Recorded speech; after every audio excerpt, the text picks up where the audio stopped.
21st day of May 2015. As the bumper indicates, this is the Ochelli Effect. I am your host, Chuck Ochelli, here on UCY.TV radio. Of course, I want to thank you for tuning in, whether you've decided to use your applicable application of choice on your fondle slab of choice, or you've gone to the website, which is available, the archive, the YouTube links, the donate button, the blah, blah, blah, blah, blah, and the live broadcast, all available at ucy.tv/TOE.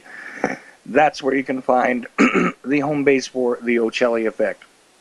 So, tonight, an interesting little mixed perspective. I wanted to bring back Gregory Ford, Dr. Frank Gregory Ford, who is an interesting guy in and of himself. 30 years worth of intelligence work, regarding military intelligence, directly involved in the Abu Ghraib scandal, that situation, as well as being a whistleblower regarding the weapons of mass destruction in Iraq, telling you a story that you're not going to hear on the mainstream regarding, the whole joke that we all used to tell about how, look, of course we knew that there were weapons of mass destruction in Iraq. We still had the receipts. Well, we, the people, didn't have those receipts, but, the Bush crime syndicate certainly did, because they were directly involved in that distribution, weren't they?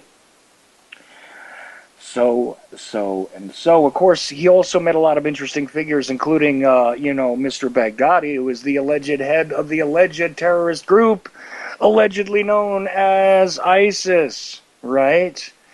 Isn't that the new boogeyman that we're all supposed to be afraid of? Of course, we're watching on the mainstream as parents tell us how they're trying to combat the radicalization of their young people via the internet, via the dark web, even in some cases regarding the ISIS crisis. That whole narrative, which is supposed to be ever pushing the burgeoning wars in the Middle East forward, the conflict in Iraq, the absolute destruction, dismantling of all the situations in Syria, all of this stuff. Interesting enough, I think. But is it part of the reality? And what is the reality? So in the second hour, Brandon Turberville, who does Truth on the Tracks here and is also a writer at Activist Post, and also you can go to BrandonTurberville.com and take a look at his great many works and analyses on these various world issues relating to geopolitics, the greater war machine, the U.S. military-industrial complex, etc., etc. So that ought to be interesting to have a more sane journalist on with my conspiracy theory minded behind on this show. That's something that doesn't happen too often.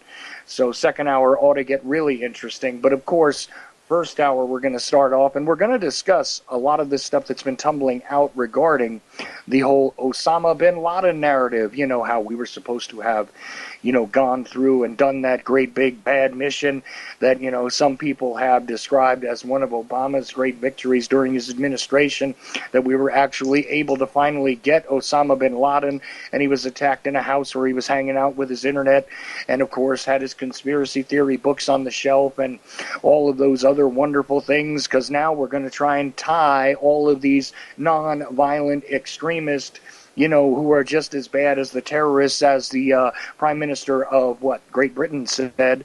We're all, just as dangerous as the terrorists themselves because we believe in these conspiracy theories, right?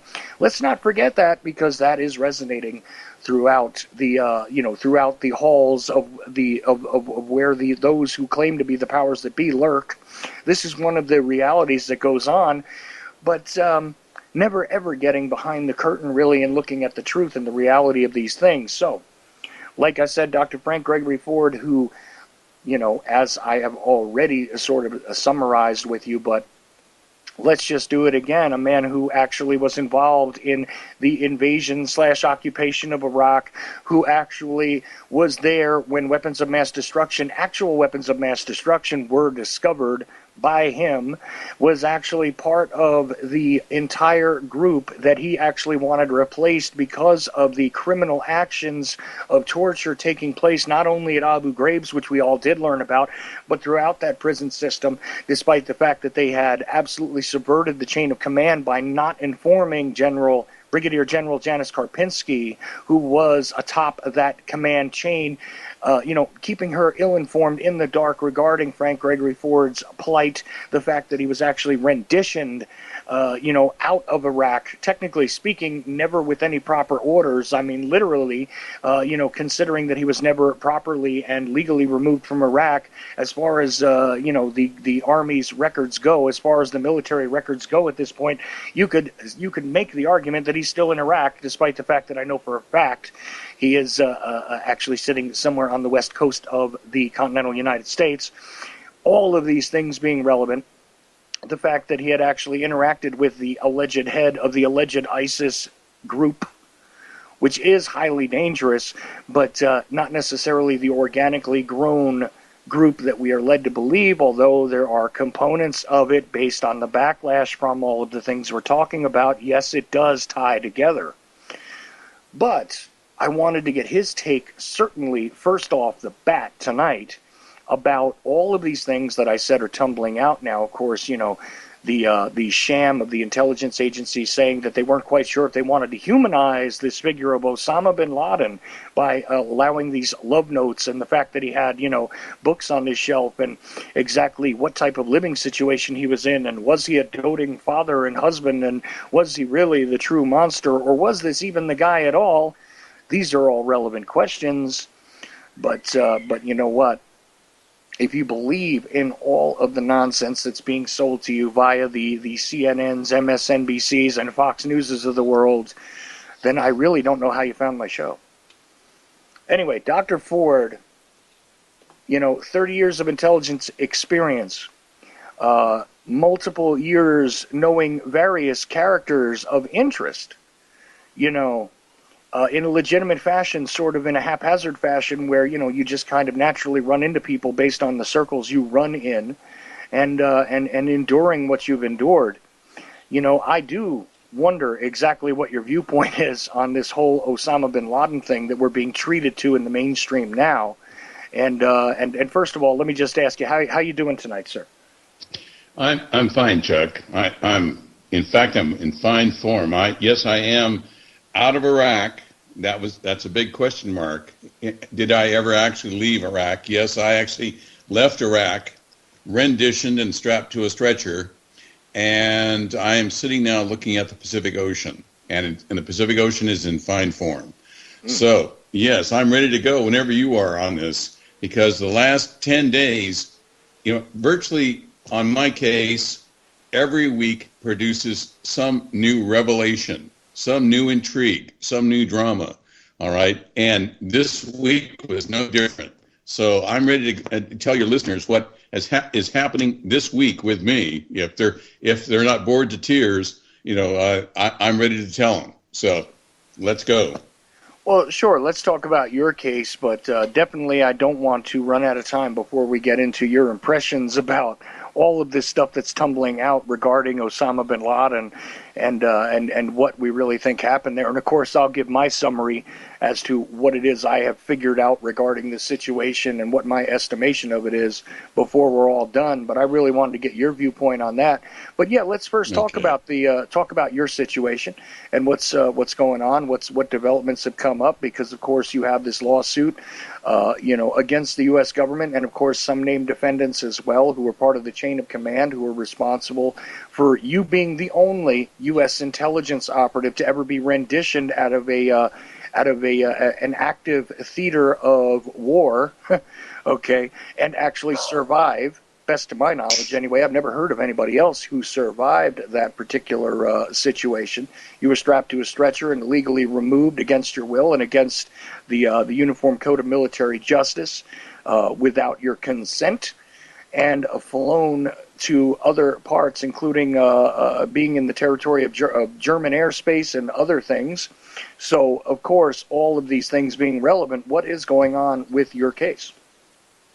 Well, you're right. That is a big issue with Germany, and I was designated a super victim of rendition by the International Criminal Commission in Nuremberg, Germany. Okay, I'm a super victim. Okay, never in all my 30 years of being in the intelligence business did I ever think I'd be granted that title, but I am acknowledged as being a super rendition victim, where I was actually strapped to a stretcher, okay, against my will, forcibly strapped to a stretcher, and shot full of interrogation drugs. Every single drug is against the Geneva Convention and the Nuremberg Accords. Tortured to find out who I'd spoken to about first of all the weapons of mass destruction, and secondly who I'd contacted about the torture program, that was underway.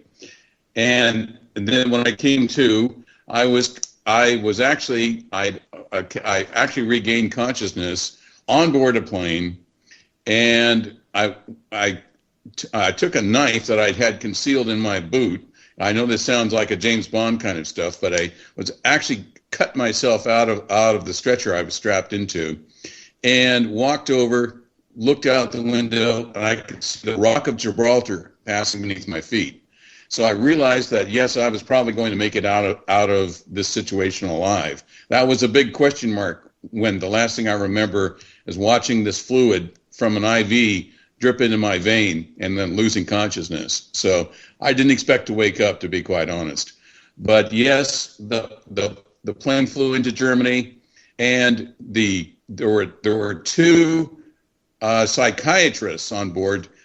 They were busy providing a cover story to the German government about how I really wasn't being taken against my will, and how I wasn't really being tortured illegally and internationally for reporting. And this is the main reason, for reporting war crimes that were happening at Abu Ghraib prison.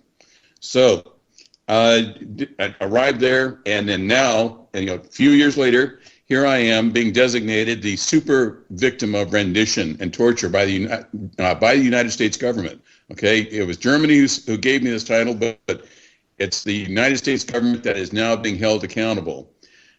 So, okay, there we are. That's my case, and my case is 14-15050 with a Ninth Circuit Court, and it is giving the courts fits, okay, and how to deal with this, okay? As I told your listeners last time, Chuck, that it appears now that the entire torture program was based on the archives of the Inquisition, and that's where idiots like Dick Cheney actually received the information on waterboarding. Okay, they don't.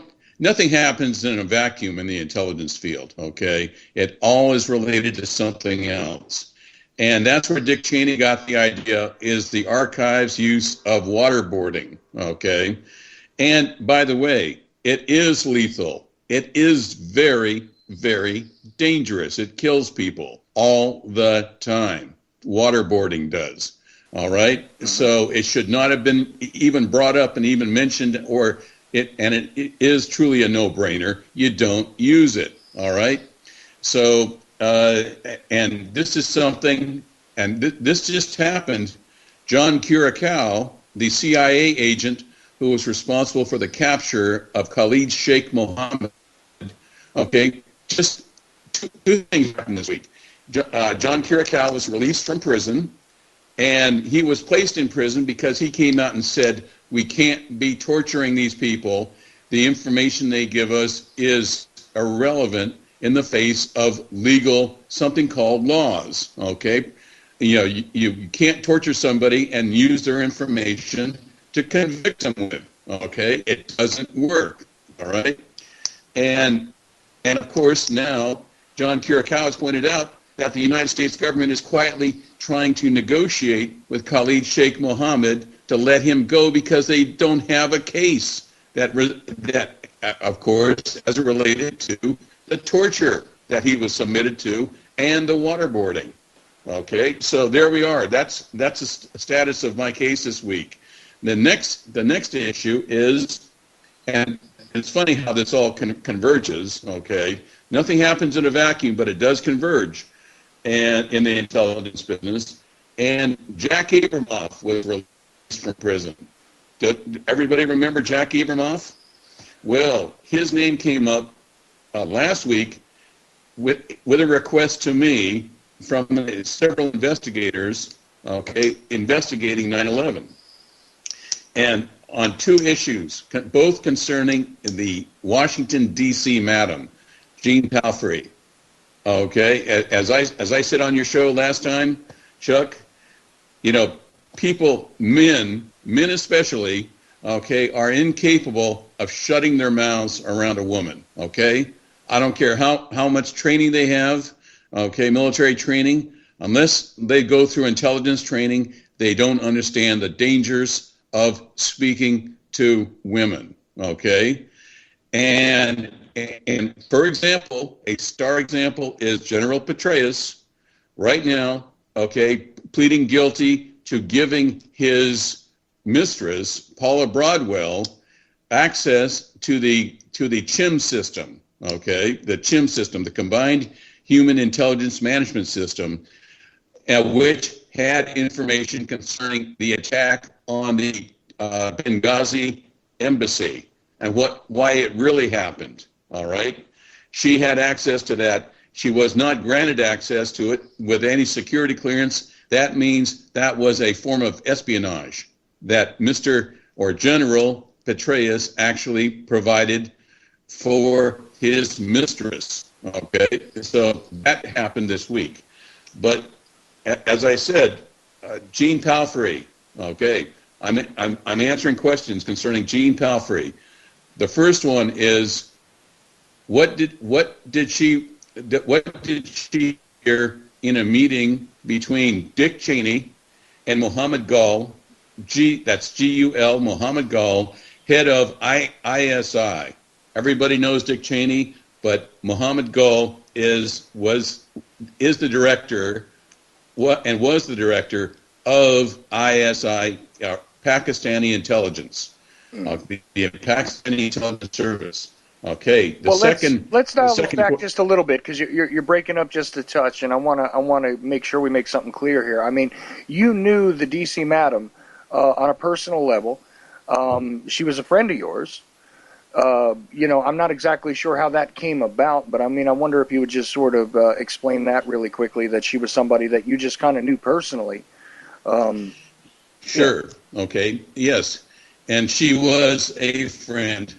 You know, I know when you say DC madam, everybody assumes, you know, with all the snickering aside, that yes, you know, there was something going on. No, there was nothing. She was a friend. And I met her through another friend. He's the intrepid investigative journalist Wayne Madsen. He introduced me to Jean, and because she actually had a home in California, not too far from where I am now. Introduced me to her, and she was actually terrified. Okay, she was terrified. She had tried to retire from the madam business and tried to transfer some money out of the country to Europe, to Germany actually, and boy, the whole system came down on her immediately. When her name came up on several computers that she was trying to leave the country, they pounced on her in a big way. Everybody knows, and you can go right online and just type her name in and see the unbelievable trial and investigation that happened when she tried to leave the country. Mm. But the thing is she was madam to virtually everyone in Washington that was of any consequence.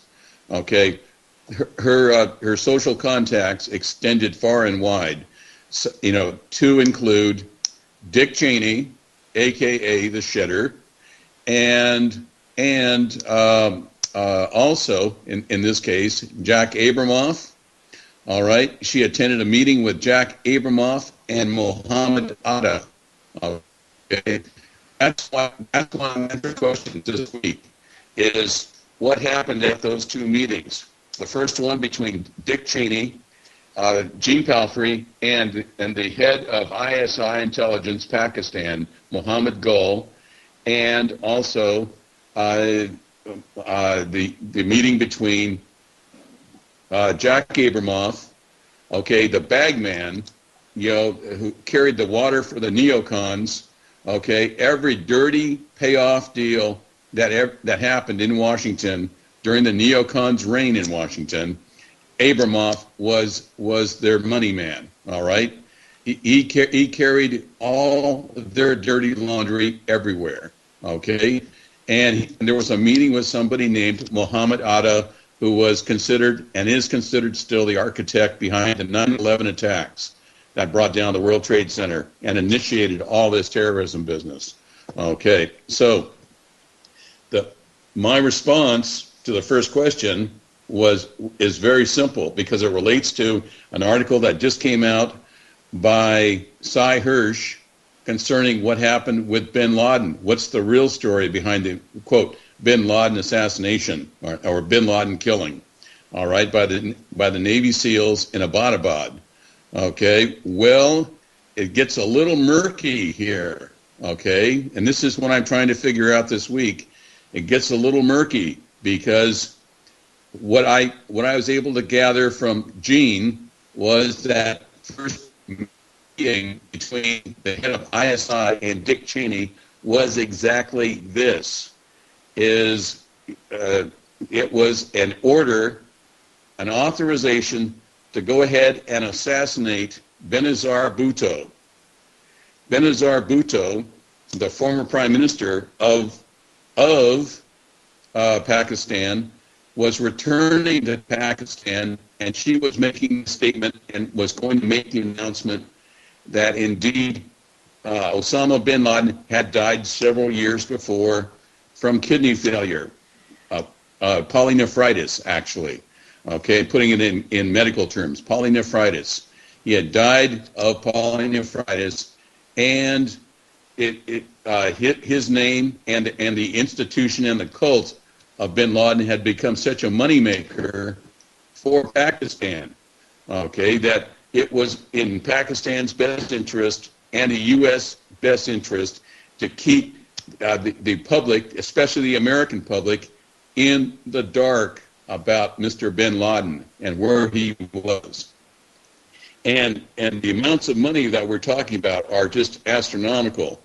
The United States gives, to fight terrorism, gives the country of Pakistan $25 billion. $25 billion a year, every year, all right? That's free gratis. They don't have to pay that back or anything. It gives Pakistan $25 billion a year, and the way it looks now and is shaping up is that It was $25 billion of taxpayer money, United States taxpayer money that was going to Pakistan to maintain this myth that bin Laden was alive. All right. Yeah, and this is a So, weird situation because, after all, after Bhutto was removed and the Musharraf, military dictatorship took over in Pakistan, you would assume that this was not something that was conducive to U.S. interests in the region to be involved with, a military dictatorship that had sort of seized power in a sovereign nation, which, of course, if you trace it back a little bit, it's kind of odd how Pakistan became the sovereign nation it is anyway. But leave that aside for a moment. This is sort of a strange evolution of what occurred here, and I always found it strange that we were working with Pakistan. Pakistan was one of our primary allies in the alleged war on terror.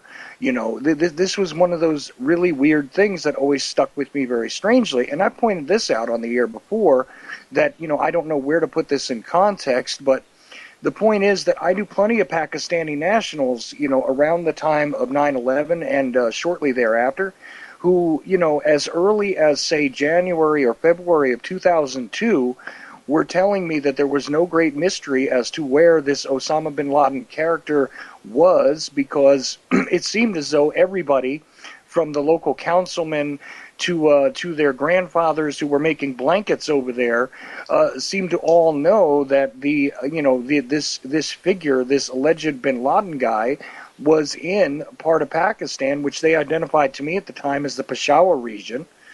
And this was something that, seemingly U.S. intelligence did not discover, could not discover, but for some reason we were well aware of this on the ground, or at least I should say they were. I'm kind of missing, screwing up what I'm saying here, but that they were well aware that this guy had been present in Pakistan many times, had gone back and forth between Afghanistan and Pakistan for years. Now, as to exactly when he really died, and all of that, this gets even more murky and strange because, of course, the boogeyman narrative had to be ever after pushed forward. We were on the hunt for bin Laden. He escaped us in Tora Bora, amazingly, despite being outgunned, surrounded, everything else. I mean, it was like a Hollywood movie. And then, of course, we have the sudden announcement that SEAL Team 6 has broken in and went and got him in Abbottabad and found him in a compound which was not too far from the headquarters of Pakistani military intelligence, or some military headquarters. I mean, he was surrounded by all kinds of individuals who should have been well aware of their surroundings, and really kind of a stone's throw, relatively speaking, from a whole lot of people who should have ostensibly been looking for him on our behalf. And meanwhile, we get a raid going. We go in there. This whole SEAL Team 6 thing happens, which has been, ever after immortalized and glorified in Hollywood, and so on and so forth. And meanwhile, now we're being faced with, well, now we're going to declassify some of the stuff we learned during that raid. And I'm finding it laughable. I see it as like the cover story to continue to bolster the original lie. Because it seems to me as though this guy did not survive that long. This guy could not have survived that long based on his medical condition. It just seems completely inconsistent with reality once again, and that he had simply, outlived his use, as far as being available for the boogeyman propaganda, and therefore was, killed off regardless of whether the living being that was Osama bin Laden had actually died many, many years before, etc. This is the way that I see it. Because, all of this stuff, again, there's so many inconsistencies in the story, it just seems like insanity. I mean, and why it is that the American public is still buying this, and, okay, now the intelligence community is going to release, the parts of the story. And by the way, he was also a conspiracy theorist, do you know that? Because he was reading, conspiracy-based books and literature and stuff, too, along with his other stuff, and became rather confused that the American people were still against him, and all of this other silliness that they've been injected into the narrative. I mean, how do you put that into context with the fact that we heard for years that this guy had probably died well before. There were other people being silenced. There were other announcements from individuals who said that this was a sham, that this was a great excuse to continue onward. And it puts a new spin on what it was you were doing in Iraq and what it was others were doing in Afghanistan, circa 2003, doesn't it? It certainly does. So, my take on it is this, and if I want to get sound information when it comes to dealing with Pakistan and bin Laden, I go to one place, and that's Carlotta Gall, Gall, Carlotta Gall. Okay, that's what's causing the uproar. Her information that she investigated for 10 years, she investigated the ISI in Pakistan. And, British journalist, and she knows her business, and that is why Seymour Hersh now is putting these articles out saying the whole thing was a scam. It's based on Carlotta's research. All right? And she said there was a whole section designed to maintain the myth of bin Laden. And the whole section of the ISI was designed to keep revenue generation. It always comes down to money. It's always money. Okay? Forget power, forget sex, all this stuff. It's always money. Okay? And the ISI was responsible for generating $25 billion of U.S. taxpayer dollars a year coming in on the myth of fighting the Al-Qaeda, the Al-Qaeda terrorist campaign that was supposedly going on, and bin Laden. Okay, well, I've actually was given just today, the name of the man who was in the home in Abbottabad, all right, and who took the place of the supposed evil terrorist mastermind of Osama bin Laden. Okay, you think your listeners are ready for this name, Chuck? Well, let's see if they are. Okay, all right. His name, okay, the way I understand it and the way it came across today was Akbar, Akhbar, Han, Han. All right, Akbar Han. And Akbar Han was an elderly gentleman, tall, of course. And most men with beards look a lot alike. And he has a penchant for watching TV all day. Gee, imagine an old man watching TV all day. That's really unusual. Okay, so Yeah. All he had to do was sit there all day long and watch TV, and he had a supposed family provided, that saw to his needs, and he was actually paid by ISI to provide the appearance of Osama bin Laden. All right, this is Mr. Akbar Han. Well, okay, so what does this all mean? Gee, it's not the first time we've seen actors, imitate high-profile people. Okay, it happened all through World War II. It's always happened. Okay, it's nothing unusual. Right. And in this case, that is what Benazir Bhutto was returning to Pakistan to divulge to the world. Okay, was that yes, the Musharraf, okay, the General Musharraf, was actually responsible for ordering ISI to maintain this charade to virtually generate $25 billion a year. I wish I could do that, generate $25 billion a year. Okay, I could come up with a pretty decent charade too. Okay, and I saw her in real time. I saw her return. She was in a limousine, and she was just leaving the airport. There was an IED bomb went off right behind her limo, and I thought, okay, this is it. She'll never make it where she's going alive. And at that point, she was actually standing in the in the limo behind the bulletproof glass, and which was about her chest level. and she was proceeding. She should have stopped there when that IED went off, and she didn't. She proceeded another 200 yards, and she was shot through the chest, okay? It wasn't reported that she was shot. It was reported that she had had a bomb go off, and the bulletproof glass crushed her, okay? Her husband identified the body and said she had been shot through the chest, all right?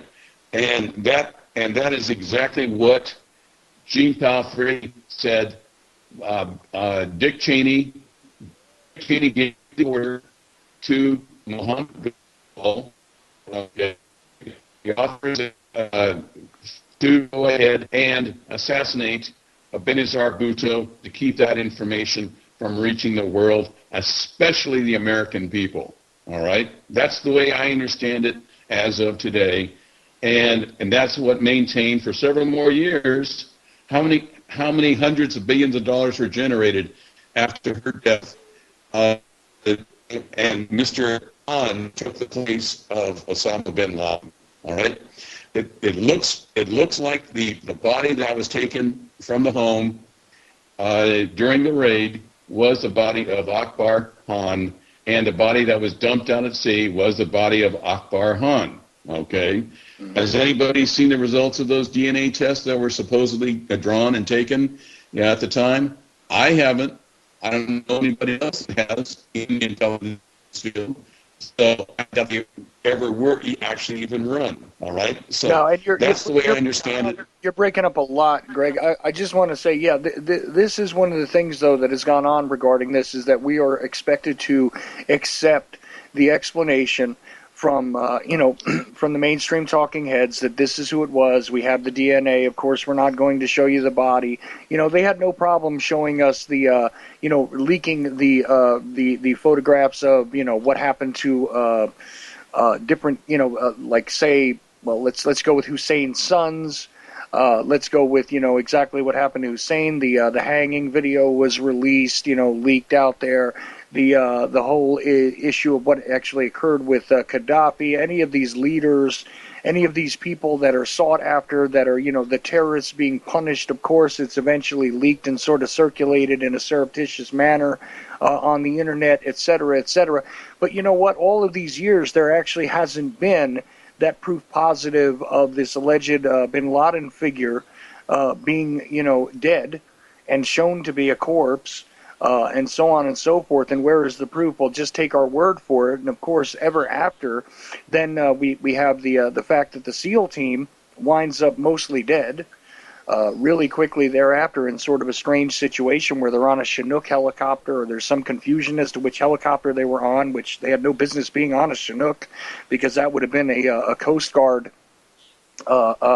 piece of equipment as opposed to a Navy SEAL piece of equipment that they would have been riding on to do whatever it was they were doing. The whole thing becomes completely incongruous, and now there's nobody to talk to. There's no proof to examine for ourselves. There's no public display of of the great criminal the great criminal mastermind of our century being shown to be absolutely eliminated by this supposedly heroic action that occurred. And meanwhile, it looks to me more like they did gun down somebody. That's part of the narrative that was circulated, but I guess it just didn't look good enough to be aired for the TV audience. They couldn't even pass that one by the people that are generally sleepwalking out there. So we don't really have all of that proof in hand regarding what happened. But it is rather strange, and of course what happens to Bhutto, and I've heard this speculation for many years about what she was going to come out with, what she was going to make pronouncements about, and it does seem to me as though we have the continuing cover-up regarding what the truth was. And like I said, when I see these interesting little tidbits being added in there as sort of an aside mention, hey, he was reading conspiracy theory books about the Illuminati and about the great controllers of the world and all of this stuff. If you think that this has just been done, sort of haphazardly, unintentionally, you're wrong. The fact that, like I said, Cameron coming out with those discussions about the non-violent extremists who think that, that there is something else going on other than what those of us from on high have told you regarding various scenarios in world politics in the greater war narrative, which is being, disseminated around the planet. This is something that is something that you need to pay attention to, because you know what? This stuff seems to be the continuation of the original fiction. And I still say that, hey, once again, we know factually, publicly, that, bin Laden himself was an asset of ours at one point, through the Mujahideen, through the fact that, al-Qaeda, as I describe it, is absolutely one of those things that was a construct of our intelligence community.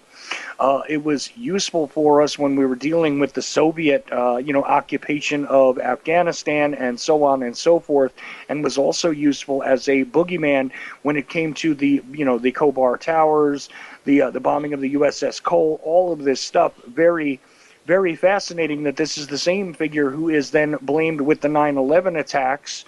And so on and so forth, and it takes us all those years to actually track him down and get him. It's like the United States is Elmer Fudd and this guy is Bugs Bunny as far as the great cartoon goes, chasing him down. And when we finally do, well, there's no proof of that. There's no confirmation to be had. There's no corroboration to be had, and still we're being treated to, don't forget about that boogeyman, because after all, the giant ISIS crisis is the new boogeyman. And they try to connect that with the al-Qaeda boogeyman to say that this is the logical evolution of it. And in some ways, there is a legitimacy only because the negative backlash from our actions in those theaters of warfare, the torture programs, the fact that we have actually occupied lands and done it in a pretty brutal way, various soldiers telling us all about how the engagement with enemy assets has been completely relegated to a savagery, as opposed to the traditional ideals, the traditional high ground that the United States had previously occupied regarding situations like that. All of this stuff culminates together. And it's no wonder that a crazy conspiracy theorist like myself is still questioning this stuff, right? I mean, and meanwhile, tell us again the name of this gentleman and why it is that you think he was the one who was actually substituted for the OBL, Osama bin Laden boogeyman, as it were. Okay. His name is Akbar, Akhbar, Han, H-A-N. He had a rough physiognomy approximation. He looked a lot like bin Laden. Okay, he was 72 years old, and as most 72-year-old men do, they spend a lot of time watching TV all day, and that's exactly what he was doing. Okay, yeah, all day long. He'd been hired by ISI for his actor resemblance of bin Laden, and that's what he was doing. Okay, now it's important to understand the control that ISI has over Pakistan. It's getting pretty close to what the CIA has in control over the United States. People don't think the CIA has a great control. Think again. If you want an example, look at ISI in Pakistan. It is a police state. Nothing goes on. Nothing goes on in Pakistan without the ISI knowing about it, permitting it, and or modifying it and controlling it. That's all there is to it. And the fact that the world's greatest terrorist, most wanted man on the entire globe, okay, shows up there with his entourage, and the ISI didn't know about it. Sorry, I don't buy it. Okay, it's like saying George Bush didn't know about 9/11. All right, sorry, don't buy it. All right, so poor Mr. Akbar Khan ended up inheriting the position, and let's face it, it was semi-retirement for him. All he had to do was sit there and watch TV all day, okay, and read a few conspiracy books.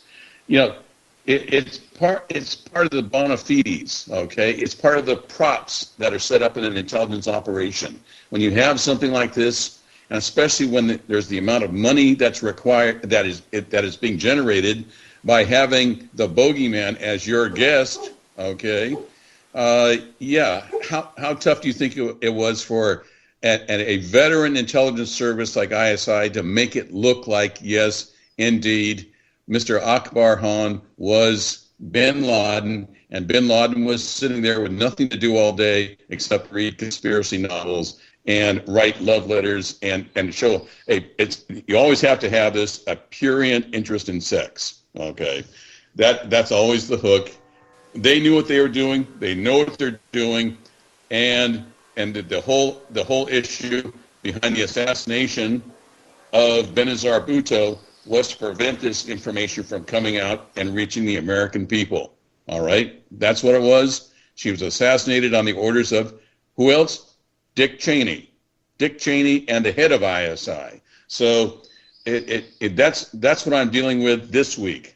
Last week I was dealing with the head of, who was a former asset of mine, who I recruited in Iraq, was al-Agassi al-Baghdadi, a.k.a. Abu Bakr al-Baghdadi. And I'm dealing with the same mysterious bad habit of dying. Okay, theoretically, Mr. Baghdadi has now died in an Israeli hospital.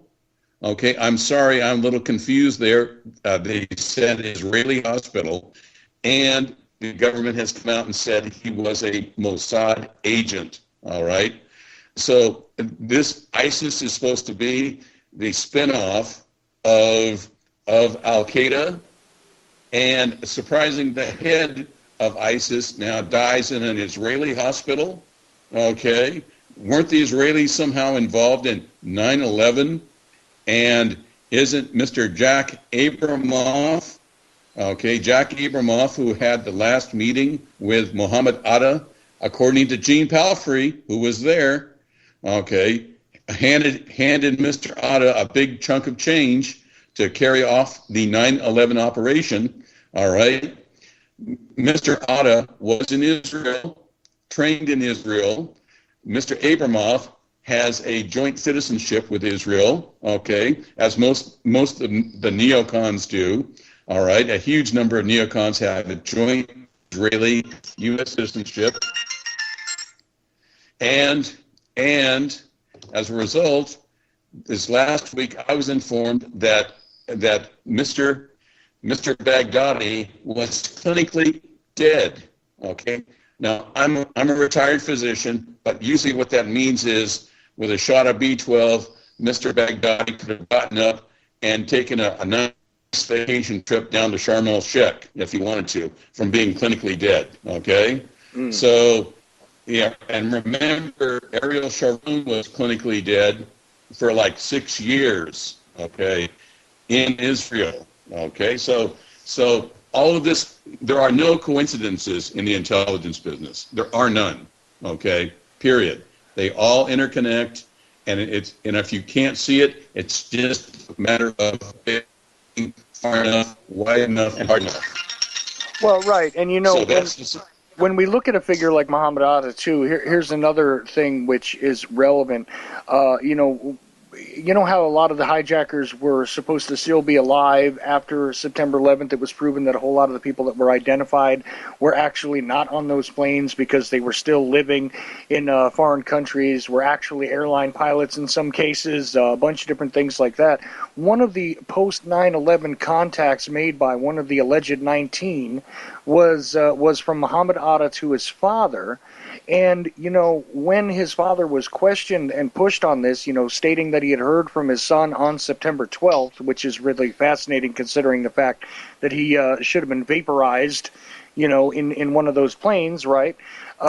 He also stated that, you needed to ask the Mossad where he was because he was working for them. That came from Atta's father to a journalist on September 12th, 2001. Okay, ever after it's sort of been scrubbed, you don't find it in very many places, but I bet if you look hard enough, you can actually find that was one of the statements from Atta's father. Now, what does that kind of say when also there were other people in the airline industry who stated that, Atta was somebody who was well known to certain people in certain companies because he had been like a million-mile flyer kind of VIP among certain companies that were occupied with this kind of thing, which meant that he was well known to staff and everything else. And there were individuals that were completely shocked that this guy was supposed to be involved in the 9/11 hijacking.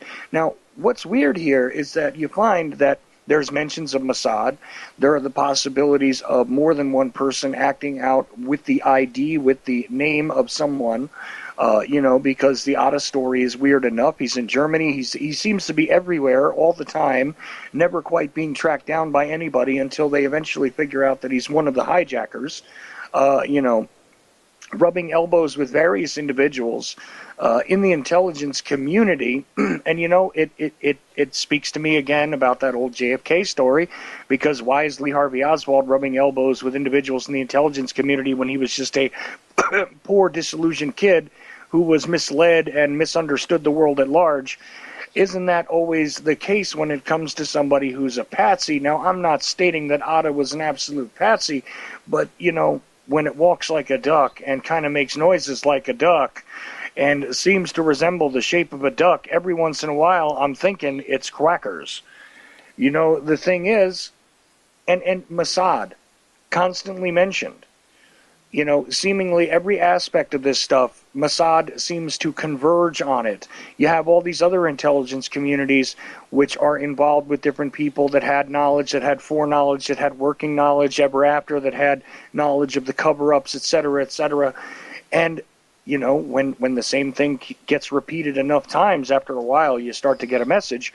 If Mossad seems to be, involved in every single aspect ever after and seems to continuously resonating, does somebody think that might be worth investigating? Is that a possibility? I don't know, Greg. I'm just one of these layman crazy conspiracy theory guys, and maybe I'm just not so bright and I misunderstand things, but isn't it strange how the same kind of themes keep repeating themselves in all of these stories? Scooter Libby, okay, ring a bell. Doug Feith, ring a bell. Rahm Emanuel, ring a bell. Okay, all these people, okay, goes on and on.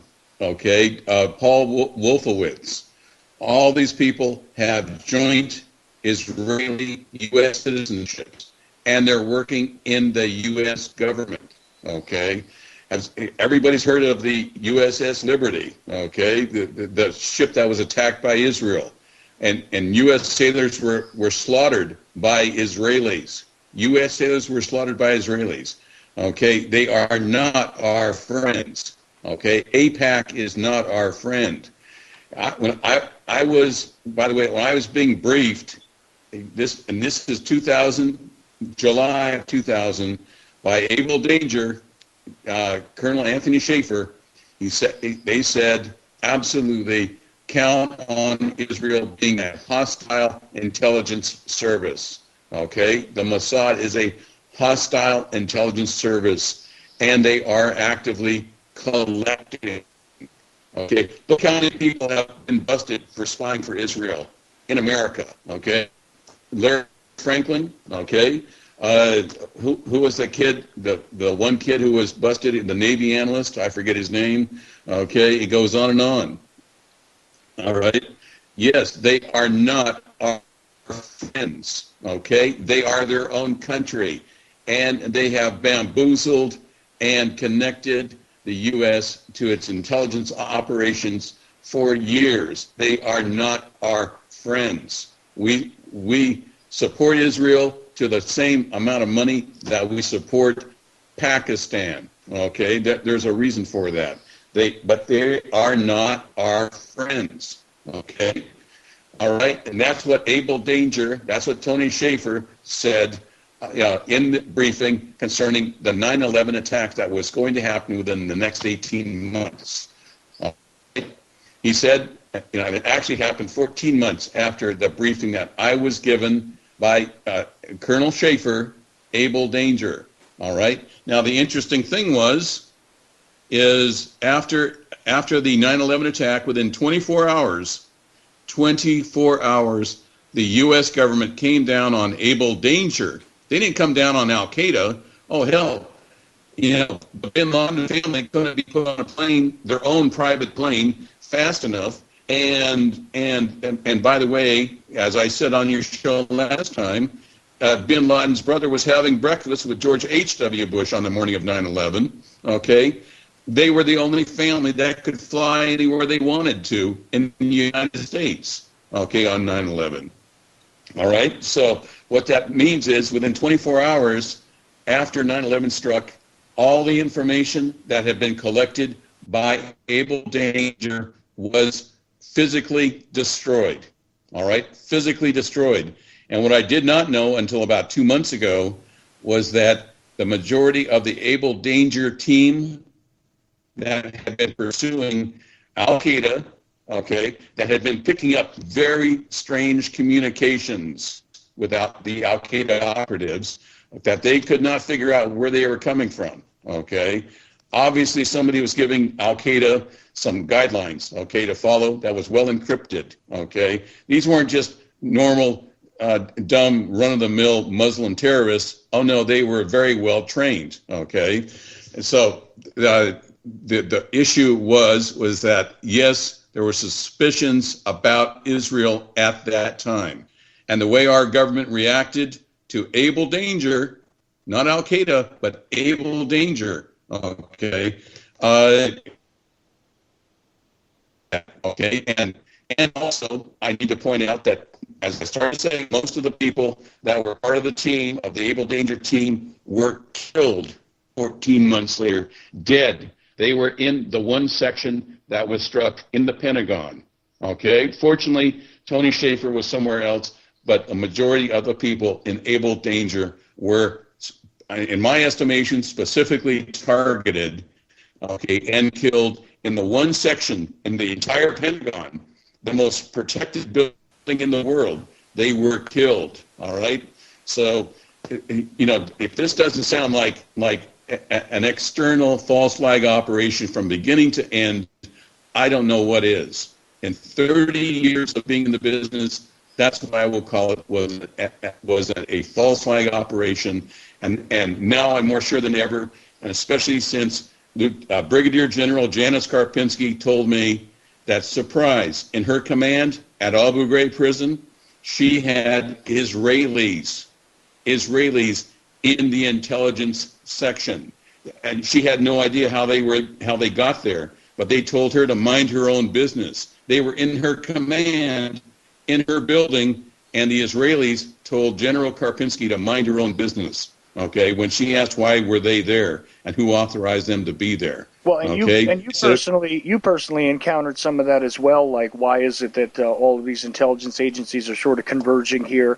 You made the statement that CIA guys were there, that there were other foreign intelligence groups that were involved, and it was just a very strange sort of situation. I mean, if it's supposed to be an American concern, then why is it that not all the personnel involved were all American for security reasons, just simple security reasons, right? But I think this is something that, again, bears further study. Listen, we are just about out of time, and for this first hour, and I do want to thank you for joining me again. Unfortunately, we had a little bit of a breakup, a little bit of an electronic interference going on with some of the statements you were making. But, listen very carefully to what Dr. Ford has said here regarding his analysis of this situation, because it's extremely important. And it seems as though a lot of these things are not interconnected, but they really are.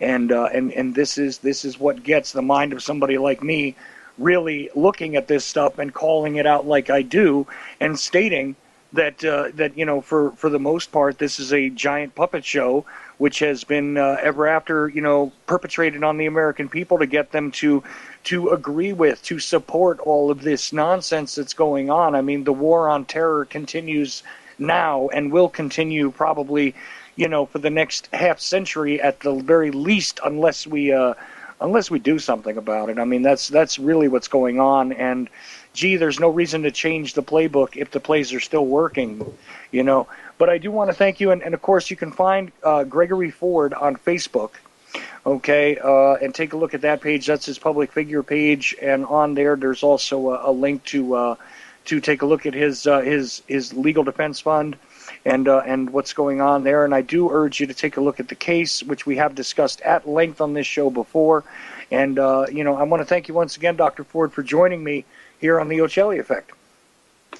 As always, thank you for having me, Chuck. Really do appreciate it. And now, ladies and gentlemen, what I'm going to do, because I'm going to let Greg go, and I'll talk to you later, sir, okay? Okay, thank you so much, Chuck. Absolutely. I'll wind up talking to Greg off the air just a bit, and we will get down to the bottom of some other interesting things that I do want his take on, and I really wanted more of his take on this stuff spilling out regarding the Bin Laden narrative, okay? But let's do a little head check tonight and see, just exactly how crazy the conspiracy theorist is on this show, that being your host, with a more serious kind of guy who does, a Truth on the Tracks here on UCY, also is a writer at Activist Post and also at BrandonTurberville.com. And let's see now if I can bring him in. We'll try. Let's see now if that is the... Whoops. Alrighty. Just a second, folks. This is where I get strange, right? Alright. Let's see now. Doesn't seem to be letting me add Brandon to the call. Always fun when it does that. But I do want to get kind of a head check, because, of course... Weird. It's immediately hanging up on me. Let's see. Alright, how about if you call in, Brandon? Let's see what we get here, because don't know why it's happening, but I'm trying to bring you on because, like I said, let's get somebody who's a little more of a steady type person, maybe not so conspiracy minded as I am, to join in the discussion and see if we can't see. It's immediately dropping, Brandon. I don't know why that's happening. I try to add you in and I can't. I don't know. Give it another shot there, sir.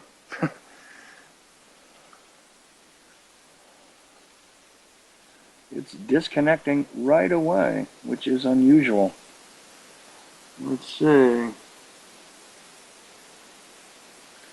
Well, let's try one more time. Don't know why that's happening. I don't know. I might have to keep trying.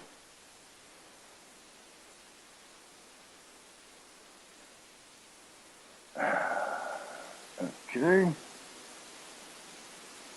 All right. Yeah, you try that, Brandon. Try to, because like I said, I want to discuss some of these issues with you and do a head check on myself here. Because to me, like I have stated many times in the past, all I see is the continuing, false narrative being pushed upon the public via this whole discussion regarding Bin Laden, the scenario, the bolstering of the ideas behind, exactly where this guy comes from, what it all means, what his intentions were, who he is, the narrative regarding his murder, etc., etc. And let's see. This is the weirdest thing in the world. Let's see.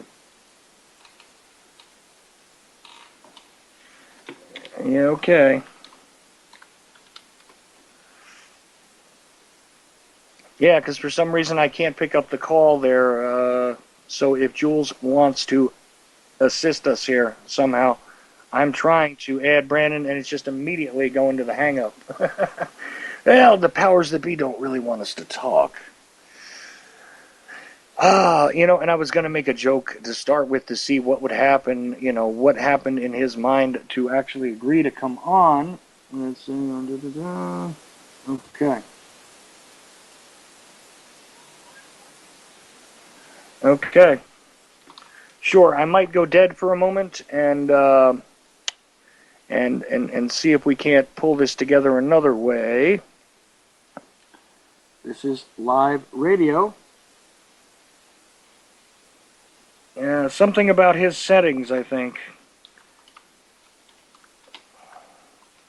Live radio, like I said, so, this is the way it goes.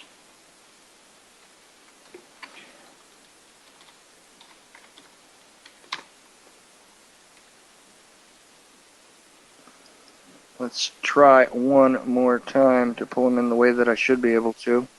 And it just does not work. Okay, so I might go dead here for a moment and see what happens trying to bring Brandon on in, because like I said, I do want to get this discussion going. And of course, we're about 4 minutes deep into the hour, which, here we go. I'm going to disconnect, guys, and hopefully I'll be right back.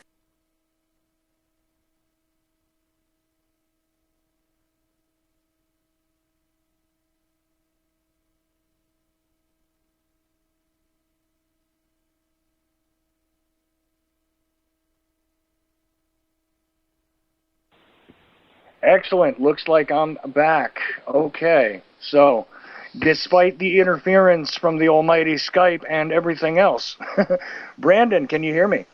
Hey, Chuck, I can hear you. Thanks for having me on tonight. There we go. Well, almost didn't.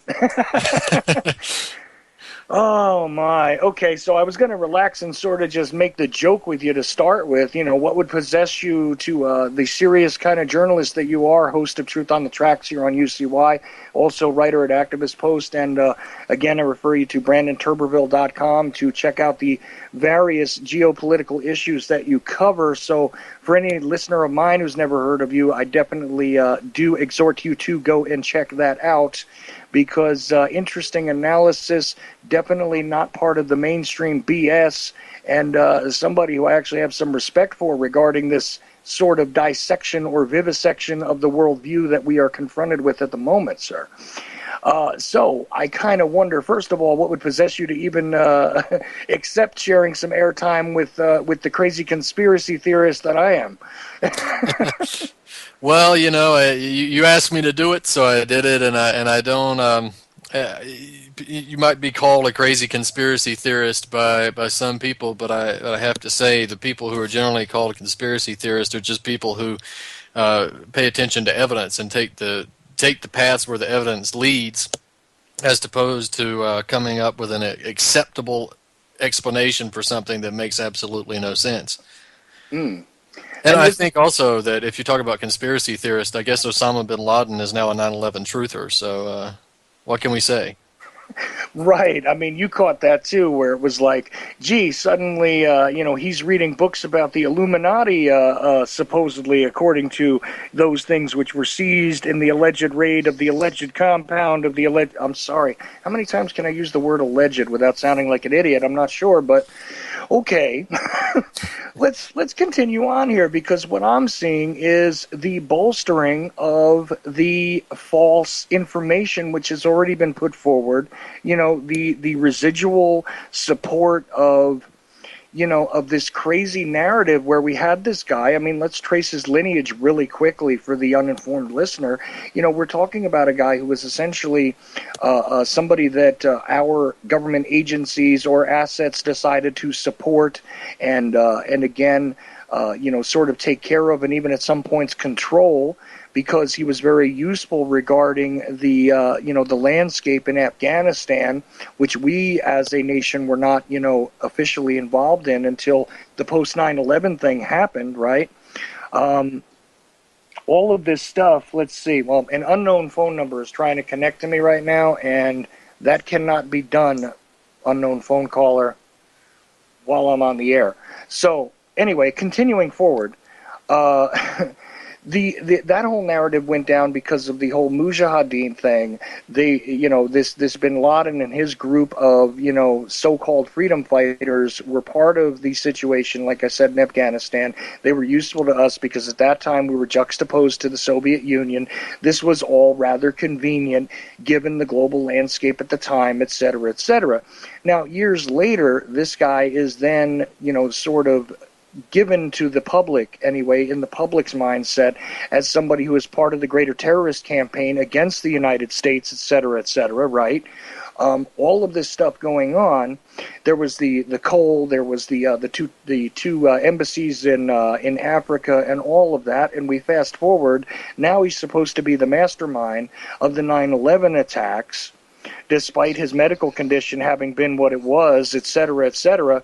I mean, am I just being paranoid and just, I don't know, just a controversial thinker, somebody who's being, a contrarian regarding this stuff by looking at it and saying, gee, something stinks here to begin with? Well, of course it stinks, and I would also point out that we have this Bin Laden character that's supposed to transverse the narrative, not only of the Mujahideen as the bombings that you mentioned later on and 9/11, but also we have a Bin Laden that says he was responsible for the 9/11 attacks, and a Bin Laden that says he wasn't responsible for the 9/11 attacks, and then we have a Bin Laden who was everybody knows behind the 9/11 attacks, but apparently is reading books because he's very interested in 9/11 truth that would, if true, negate his very own terrorist experience. So, if he was responsible for 9/11, then David Ray Griffin's book makes no sense. Why would he be reading it? Also, I would point out about the Mujahideen, the 1970s creation of what would then be termed Al Qaeda later on was not simply a response to the Soviet invasion of Afghanistan. It was preceding the Soviet invasion of Afghanistan. It was actually used to draw the Soviets in, and Zbigniew Brzezinski, who was instrumental in creating Al-Qaeda at the time, is actually on record as admitting that it was to bring the Soviets in. He did an interview that I've quoted in my book. And you can also see him on YouTube in videos telling the fighters that this is their war, that this is the holy war, their jihad. So if you want to look at somebody who's directly responsible for the creation and organization of Al-Qaeda, you'd have to look at Zbigniew Brzezinski, not Osama bin Laden. Well, right, and this again leads us back to, this is why I make that flippant, comment all the time that it should be known as the Al-Qaeda. I know that there are a lot of people that use that phrase, but it's part of the reality, because this was a completely sort of fabricated thing by our intelligence communities regarding his public image, regarding his responsibility for various terrorist campaigns and everything else. And I think the reality of what he was actually involved in, what his money was actually supporting, what his family was actually doing, has been, very much obfuscated in the general public narrative here.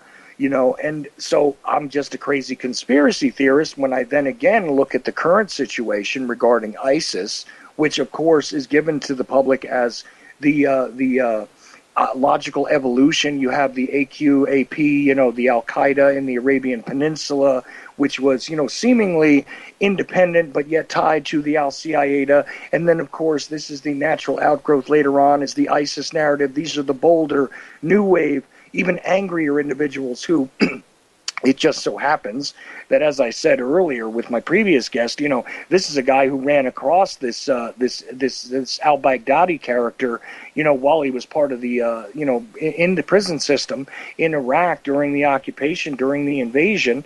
And, of course, now the mainstream has admitted that, somewhat. They haven't really gone into it deeply regarding exactly how much he was in the U.S. hands at that point in time, right? But isn't it interesting that, again, a guy who was once in our hands, once in our control, had actually been an intelligence asset on the ground in Iraq previous to this ISIS narrative becoming part of the public discourse, etc., is again, right, one of these guys. And, gee, it seems almost like a similar playbook to me, Brandon. I mean, again, I'm just the crazy conspiracy theorist. You're the serious guy, so please tell me how insane I am to look at it this way.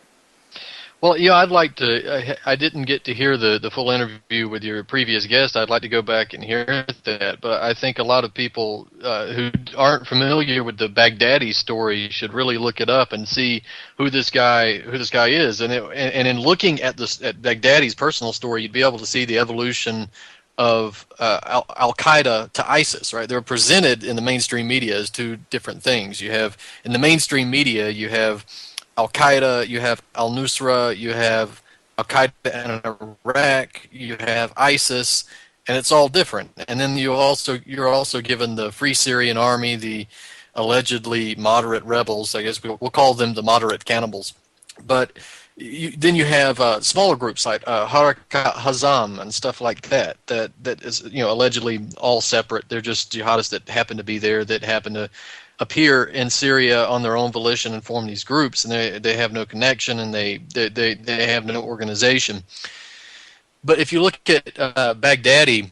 Baghdadi was obviously, he was an Iraqi who had joined Al Qaeda, and this was the Al Qaeda proper, the umbrella organization of Al Qaeda, not to fight against the Americans, but to fight against Saddam Hussein. And during the U.S. invasion, he had it wasn't the United States that he launched most of his attacks against. It was Shiites and Christians and cathedrals and that sort of thing, and implementing Sharia law and a reign of terror over the people that he had conquered. He was arrested and taken to Camp Bucca. He was there for 4 years, right, from 2005 until 2009. If anybody wonders why this is significant, these torture camps, which is what Camp Bucca was, they serve a number of purposes, and one of them, of course, is to turn out terrorists. If you weren't a terrorist when you went in, you will be when you come out, because there's only one way to come, or two ways to come out. One is in a body bag, and the other is working for the people who had imprisoned you. And there's a number of ways to make these terrorists come out of such a terrorist camp. One of them, of course, is to torture them until they agree to work for them, and essentially tell you that if you ever want to see the light of day again, if you ever want to see an end to this torture, then you'll work for us as a double agent. Or there's some type of mind control program that's created through torture, and that might sound like a conspiracy theory to many people, but this is it can't be a conspiracy theory, right? That's what bin Laden was reading about and when he was shot. So there's a number of ways that this happens, but this is what happens. They go into these torture camps and they come out working for the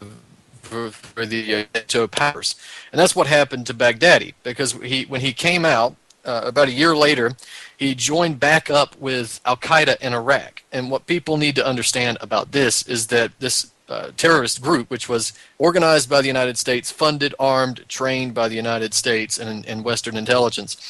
These different little names that are given to it, for instance, Al-Qaeda in Iraq is the Iraqi branch of Al-Qaeda, but then when you go over to Syria, the branch of Al-Qaeda in Syria is called the Al-Nusra Front.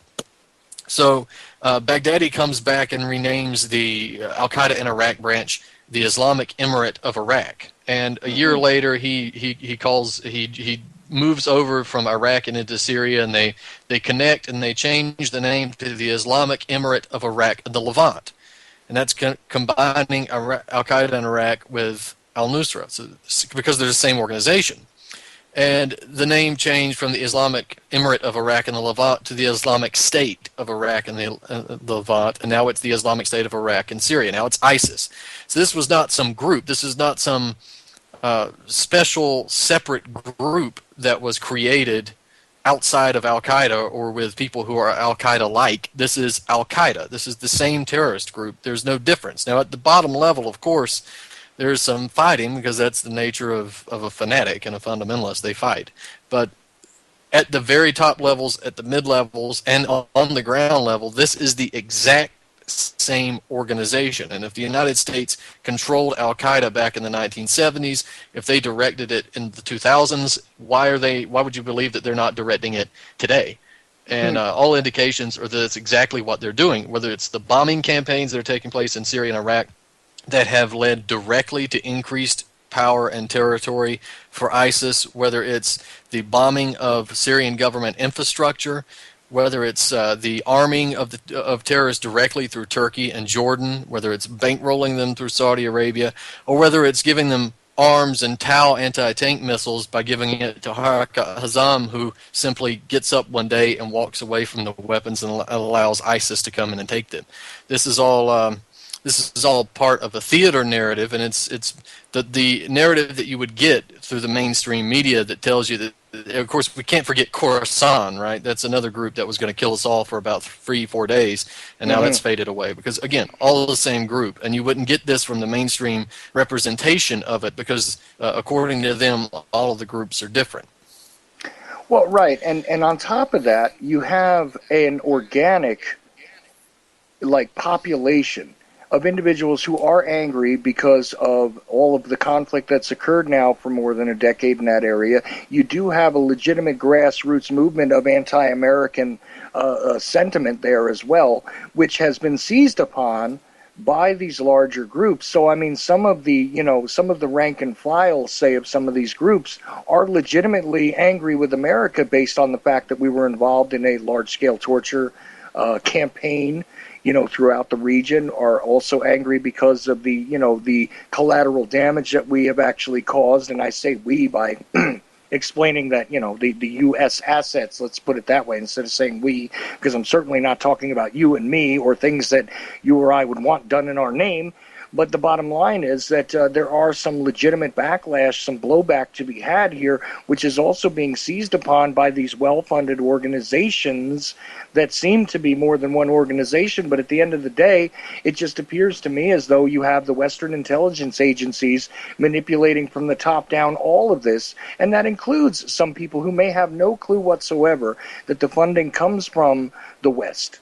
That the funding comes from the foreign agencies who may actually believe in the whole, in the whole narrative regarding the need for a strike back against the, against the what they used to call the Great Satan, right? There is some legitimacy to that. It's not all stage show, but really, when it comes down to it, the logistics, the armament, the funding, the leaders, these people are all germinated from our occupation and the events which we have pushed forward in the region. And Baghdadi's an interesting guy, again, because, like I said, my previous guest, and we didn't get into it on this show, but in previous interviews with him, and you might want to talk to him sometime, he talks about having possession of this guy Baghdadi. Of course, it wasn't actually his name at the time, but actually having possession of this guy earlier than 2005, that he had been captured, released, and brought in and out of intelligence hands in that region more than once. And it seemed very strange that he was quite knowledgeable, and he traces it back to the Mukhabarat and actually his connections to that, which opens up a whole other door into another world here regarding intelligence in the region, because the Mukhabarat, as you know, is was part of the control mechanism that Hussein utilized for so long. That was sort of his intelligence agency internally.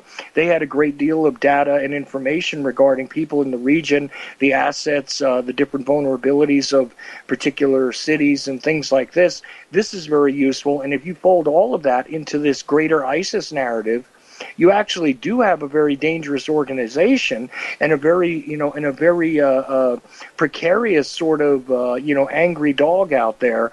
But the question for me, and not really a question at this point, I mean, it seems to be a no-brainer in my mind that the people that are holding the leash have their roots in Western intelligence. Yeah, absolutely. And in fact, what you mentioned about Baghdadi is important, because there were other reports that Baghdadi was even a fictional character, because a lot of people, he's very shadowy, right? A lot of people were saying that he was actually some type of, almost like a stage prop. He was a real person, of course. That the character of Abu Bakr al-Baghdadi was, almost a fictional leader given to the dummies at the bottom. One thing, though, I would say about in terms of blowback, I would tend to minimize the question of blowback more than anything else, simply because if you're talking about attacks that take place domestically, United States, Europe, that sort of thing, there's always the potential for blowback as a result of imperialism. These attacks, of course, whether you take Charlie Hebdo in that vein, have been engineered by Western intelligence. But the fighters at the bottom, while they may espouse an anti-American sentiment, and they may not even know at the bottom that they're getting money from the United States, of course, they're fighting the enemies of the United States. They're fighting Syria. They're fighting, the Iranian influence in Iraq. They're fighting Chinese influence in Nigeria, and they're fighting, Hezbollah. So they are not fighting Israel, for instance. They've never attacked Israel that we know of. So.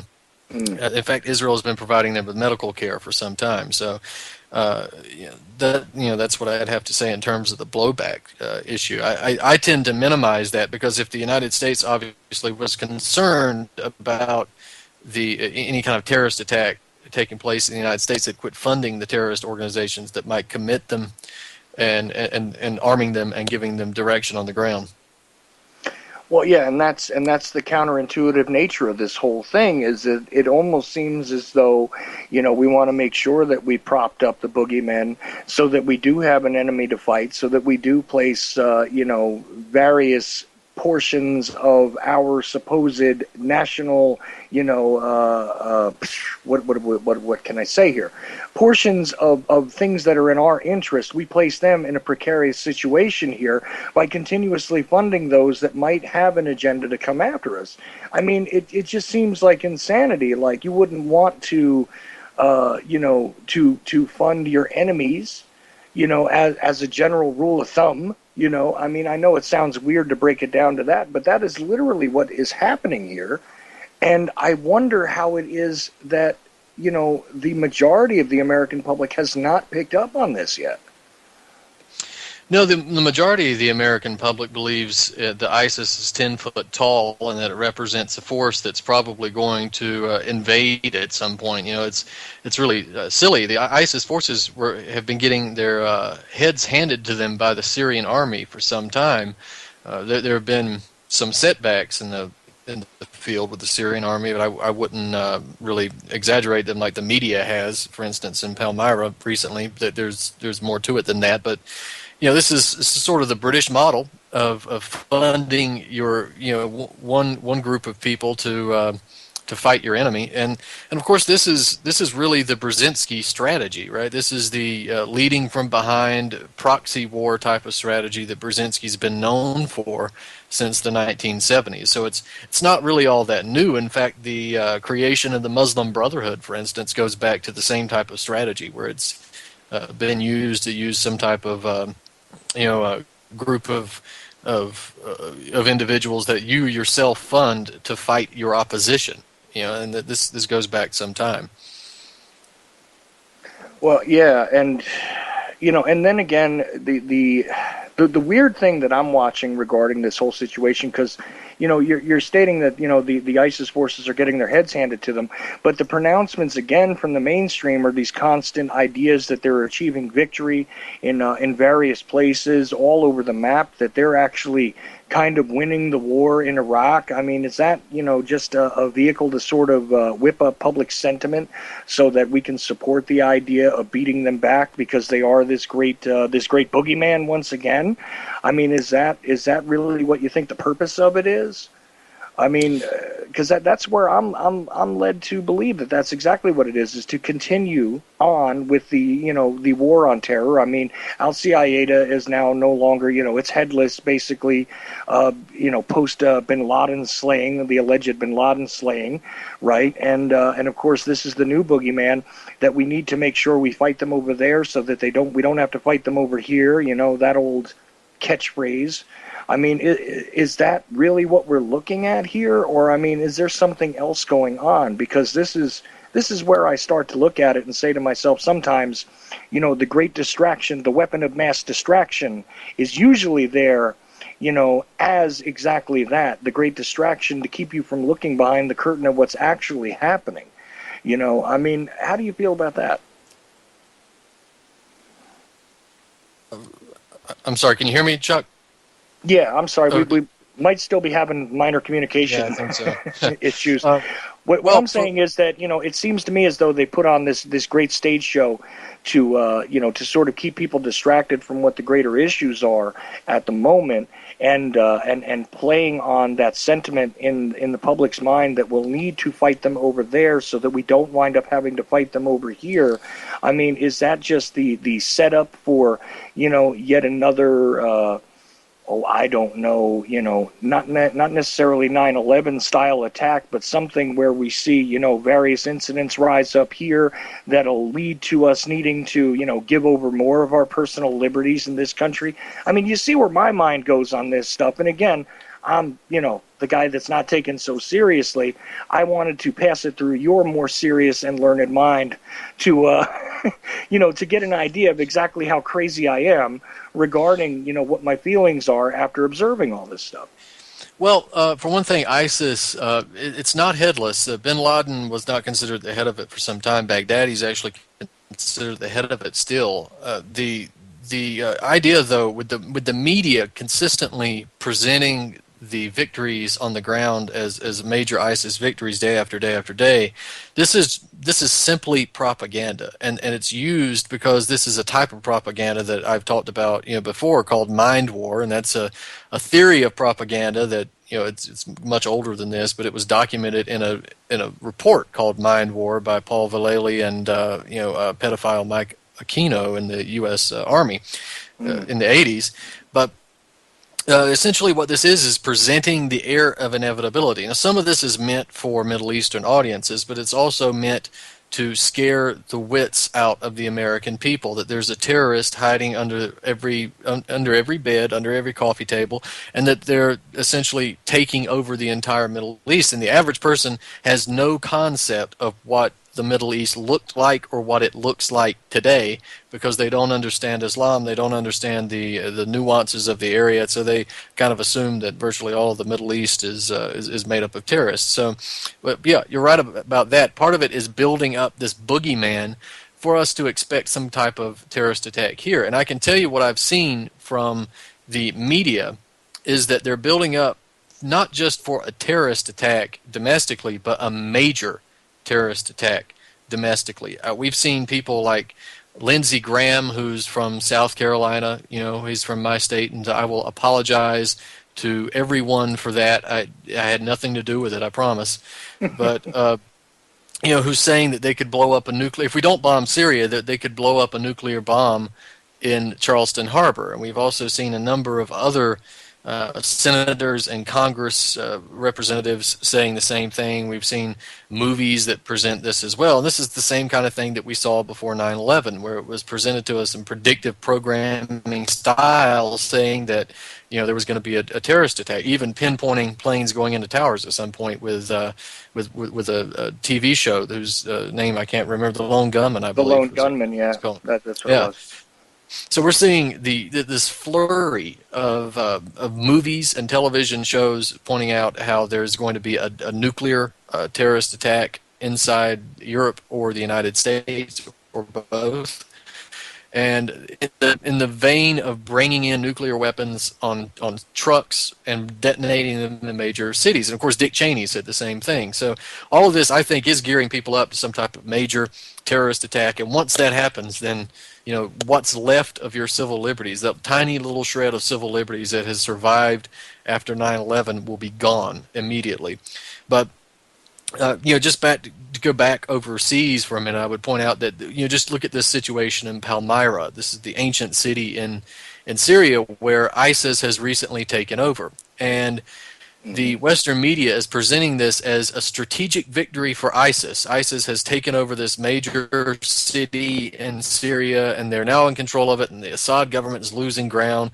And well, what this is not a major city, and it's not strategic. There's ancient ruins there, and the biggest thing that's got going for it are those ruins, and the fact that there were tourists that went through there at some point to look at the ruins, and that's going to be destroyed. But the truth is, this is not a strategic city, and most of the civilians had been evacuated, and they're in the process now. The Syrian army's in the process of encircling the city. They kind of barreled these guys. They ran into the city, and the Syrian army let them in, and now is encircling the city to come in surgically.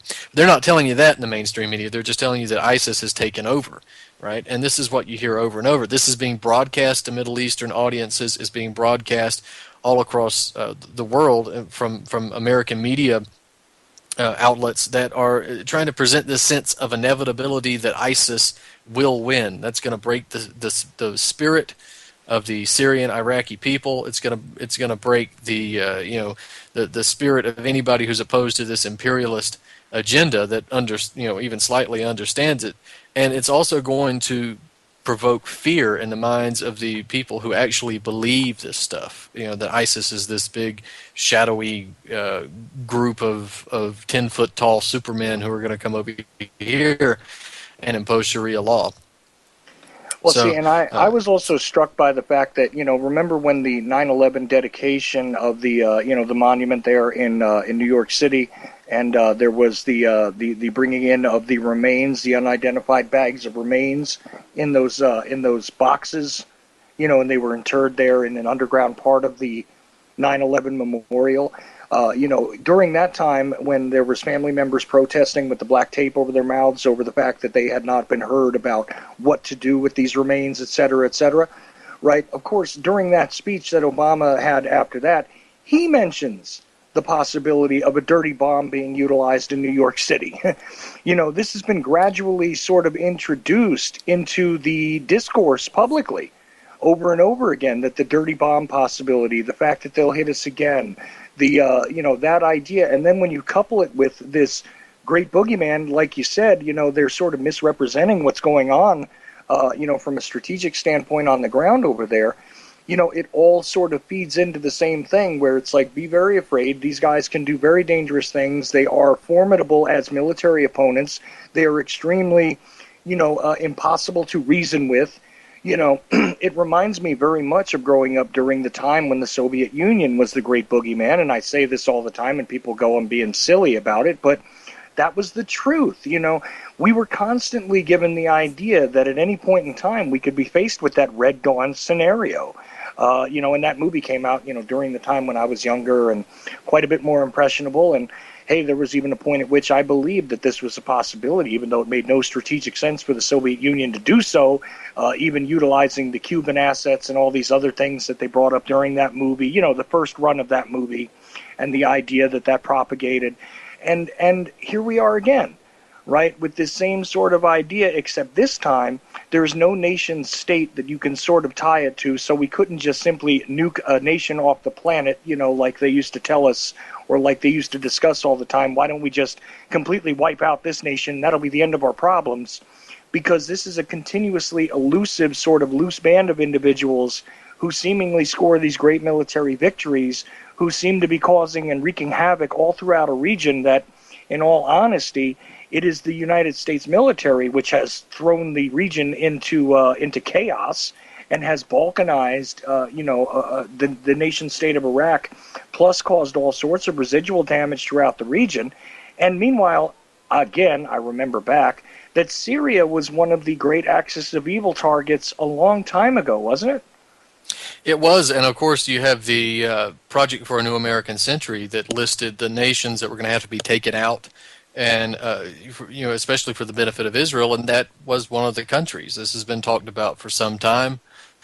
And just to kind of slightly change gears, for briefly to mention that this is not just a plan that began yesterday or began with Obama in 2010 or 2011. Right? These things take a while to plan and a while to implement. And this actually goes back. There was an article by Seymour Hersh entitled "The Redirection," where he interviewed individuals who were aware of these plans and who were in some way involved in the plans, or especially knowledgeable about it. Where they knew that there was a plan to bring in death squad fighters into Syria to overthrow Assad. And then there's an article that goes back even further in 2005 called "The Salvador Option," by Michael Hirsch and John Barry in Newsweek, it's hard to find, but you can still find it online, where they talked about the plan to use death squads as well to fight across the border from Iraq into Syria. And so this is something that goes across political administrations, certainly.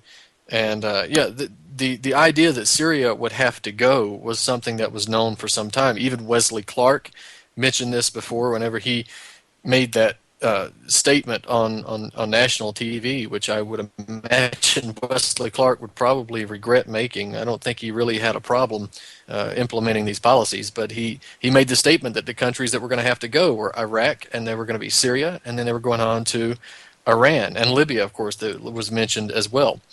And there's a number of reasons for this, not just geopolitical, but the idea of the question of the ability, or at least the resolve and intention to resist the Anglo-American banking cartels and the world monetary systems and that sort of thing. Anglo-American hegemony essentially was the reason that these countries were being targeted. And of course, we can't mark out the importance that they have to Israel and its placement as well. So that can Well, never right. be ruled out. And that's the reality behind, why the Gaddafi regime in Libya needed to be decapitated, is that he was actually going to, it seemed as though, again, we're treated to the whole, great monster narrative regarding this guy and everything else, but facts are facts. He was actually positioning himself to extract himself again from having to be subservient to the international banking cartels, in my estimation. This is what the real danger with a guy like Gaddafi was. And despite his style and whatever it was he was doing over there, I really think that he was actually doing his best to ingratiate himself with the rest of Africa, too. And seemingly that would have created, an independent situation on that continent, for them to sort of opt out of, the international banking system that has quite a firm grasp on our country at this point, and seemingly every other Western nation is either involved or completely controlled by it on one level or another. And this is precisely the reason why a guy like Gaddafi had to go. And to me, that has very little to do with all of this other stuff. Although, then again, maybe it doesn't. Maybe that is really the agenda that I'm not looking at here regarding why this is happening. I found it remarkable that, there were Iranian forces on the ground in Iraq that were being supported by, the Iraqi Air Force fighting back against ISIS, on land that is supposed to be controlled by the new Iraqi government. That seemed to be a very strange thing. And have you also noticed that there's this constant sort of flipping of sides regarding where people end up, opposing forces on the ground that you wouldn't imagine would be opposing forces, from a logical standpoint? Well, with the question of Iraq and Iran, that obviously there's been a warming of relations between the two. Maliki was much more friendly to Iran as well as he should have been during his tenure, which is why the West wanted him out. Which is why, remember, in order to fight ISIS, the Obama administration said Maliki had to go first. Right? So if you're going to fight ISIS in Baghdadi, you've got to get the president of Iraq out of his position, because there was this question of how he treated Sunni groups and individuals in Iraq, and some of that was legitimate, but a lot of it was made up. A lot of it was imagined. The Iranians, of course, are entirely opposed to this ISIS agenda. I remember John McCain one time saying that Iran was supporting Al Qaeda. That was, of course, ridiculous, but that's John McCain, so what do you expect? Well, The yeah. the the Iranians have been fighting alongside the Iraqis, and of course, again, the media will not tell you, the mainstream media will not tell you that not only is it the Iraqi army fighting ISIS and Shiite militias, there's also Sunni militias. Because the overwhelming majority of people don't want to live under these apes that are being funded by Saudi Arabia and the United States. So they've been working together along with the Syrians, along with Hezbollah, and this is threatening to Saudi Arabia, which also has, it's relevant to what's happening in Yemen. I don't go too far afield. Notice that when the Iranians had joined the Iraqi military forces and were attempting to take back Tikrit, this was a military campaign that was very successful on the ground. Of course, military campaigns don't generally just take one day. They take several days or weeks even to take back a city like Tikrit. The Iranians were working with the Iraqis to take it back. They were becoming successful, and the United States refused to bomb ISIS in Tikrit, and they told the Iraqis that if you want the United States to come in and bomb, if you want us to bomb ISIS, then you'd better tell the Iranians that you don't want to work with them anymore, that they got to go home. and the Iraqis foolishly agreed to do that. So the United States threw some token bombs over in Crete, let the Iraqi forces take it over for a little while, and the Iranians were cut out of the working agreement with Iraq. And of course, the U.S. bombing of ISIS has done nothing but strengthen ISIS. But it's not really so surprising, given the circumstances that Hezbollah, that Syria and Iraq would work together, and certainly not surprising that Iran and Syria and Hezbollah would work together, considering the ideological similarities. I won't go too far with saying anything beyond similarities, because they're at least united in the opposition to the Anglo-American imperialists. But they have mutual interest there, if nothing else. But the Saudi Arabians, of course, and the Arabian Peninsula is generally united in supporting the ISIS forces. We're talking about the GCC and the Arab League and that sort of thing. Well, right, and of course the Iranians have learned their lessons as far as dealing with the Western intelligence agencies. In the past we have a long lineage that we can study regarding this, and they do learn from their history. Unlike it seems like a lot of the people in this country do. They understand that when they're dealing with this kind of thing, that the best thing to do is oppose it on every level possible. So, the fact that they were sort of at odds with Iraq for the longest time, of course, we were supporting Saddam Hussein back then, until he was no longer useful to us. And then, of course, he had to be deposed and removed. His regime change, had to be put into place and all that kind of stuff. But a lot of this being done, I sort of shake my head and wonder what the greater agenda is. Regarding this. What is the purpose of all of this besides bolstering the great boogeyman, besides making sure to, give people some fodder to believe that there is a terrorist under every bed, as you said, and, and that there is definitely an invading force poised to come here and try to enforce Sharia law on the American people, and all of that paranoia, which I do not support in any way, shape, or form. But, outside of that, what do you think is the greater agenda at play here? The greater agenda is Russia. They want a confrontation with Russia, and that's where it becomes extremely dangerous, and especially when you look at the fact that not only is this stuff happening in the Middle East, we've also got Ukraine. Ukraine is much more dangerous at this point than anything that happens in Syria, because Ukraine is right on the border of Russia. And of course we've got Russia with nuclear weapons, the United States with nuclear weapons. And we look at what you mentioned earlier with the Cold War situation, and you look at the situation now, and you realize that you're actually closer to nuclear war now than you were with the Cold War.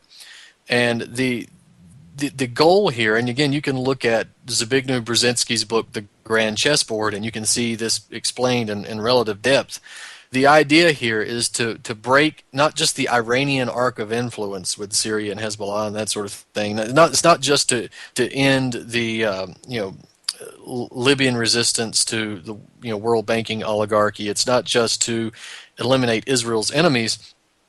It's to go after Russia, and you do that by knocking these individual countries off one by one. And the next target, of course, is Iran. And if you look at what's happening coming up in the end of June, that's when the nuclear deal is supposed to be finalized, and presumably the sanctions would come off of Iran. So here's a note to everyone listening: be prepared to see some type of controversy surrounding the Iranian deal regarding some ridiculous little rule that's thrown on at the last minute that Iran can't capitulate to, that would result in the United States pulling back from signing this deal with Iran. But once you break Iran out of the situation, once you are able to either establish some type of color revolution in Iran again, whether it's some type of military attack, whether it's the United States attacking directly or the Israelis attacking and then fighting and dying to the last American to defend themselves, you eliminate the last ally that Russia has in the Middle East, essentially. And what you're going to do then is you're going to push up further toward not only the Russian geopolitical stance, but the Russian sphere of influence. So the ultimate goal here is a confrontation between the West, meaning the United States, Canada, Europe, the European Union, and the Russian powers along with the Chinese and their satellites also. And if that sounds like a world war to people, well, that's exactly what it is. But Zbigniew Brzezinski has written in his book, The Grand Chessboard, that the idea is to break Russia up into three different parts. You'd have a European Russia, a Eurasian Russia, and this sort of central, chimera of Russia as well. And it would be almost like a confederation at first, but then eventually three separate states. Now, Russia is not going to agree to do that because the United States asked them. This is going to be something that has to be done through force, and that's exactly what the plan here is. That you see them moving not only in the Middle East, you see not only the Asian pivot provoking China, but you also see the NATO powers moving eastward across Eastern Europe and pushing right up to the borders of Russia, planting missiles that are aimed at Russia, provocations left and right with U.S. military on the ground inside Ukraine. That's extremely dangerous, and that's ultimately where the goal lies. It is a confrontation with Russia and China. Well, right, and we're seeing that now with this, this play, regarding the whole spy plane issue with China and all of that's going on. This is usually a precursor for a greater confrontation, which one side will claim was provoked by the other, and vice versa, right? I mean, this is something that does go into context with all this, although it seems to be disconnected in most people's minds, that this is part of the same game that's being played here. Yeah, exactly. And this has been, again, written about before by Brzezinski, and it's actually been written further than that. But it's entirely theater. And I would say about this Iranian nuclear deal, because this is something to watch. There were reports that, and I've written articles on it about a week or so ago, that the Turkish military was actually planning a direct military invasion of Syria, and it was either going to happen in the next few days or it was going to happen sometime before the end of June. And people were wondering, well, why before the end of June? Well, the reason is because that is when the deal with Iran is supposed to be finalized. And the reason this is so important is because we have this culture issue here in the United States, where a lot of people are terrified of Iran, thinking that they are the new version of ISIS, right? Despite the fact that they don't mind working with Saudi Arabia, and you have others presenting the nuclear deal as some type of humanitarian effort. The nuclear deal with Iran is a rotten deal. They bent over backwards to agree to this deal. They were doing everything that they were allowed to do by law, everything that they were supposed to do. They were well within their rights to have the nuclear program that they had. But the United States, and especially Israel, do not want this nuclear deal with Iran. They want this to fail. And it's very easy to make it fail. As I said earlier, these preliminary agreements, a lot of them are very vague. And what you're going to see is that when you get around to the area of where they're going to actually sign the deal, the United States is going to interpret this, these vague parts of the agreement as something that's very draconian and very strict and very difficult for Iran to agree to. Or you could see, an Israeli attack on Iran. Of course, Iran would be forced to respond in some way. So, I say all of this to mention that we're coming up on a time where there's the increased possibility for a direct war in the Middle East, or at least the precursor to a direct war in the Middle East, beyond the bombing campaigns in Iraq and Syria.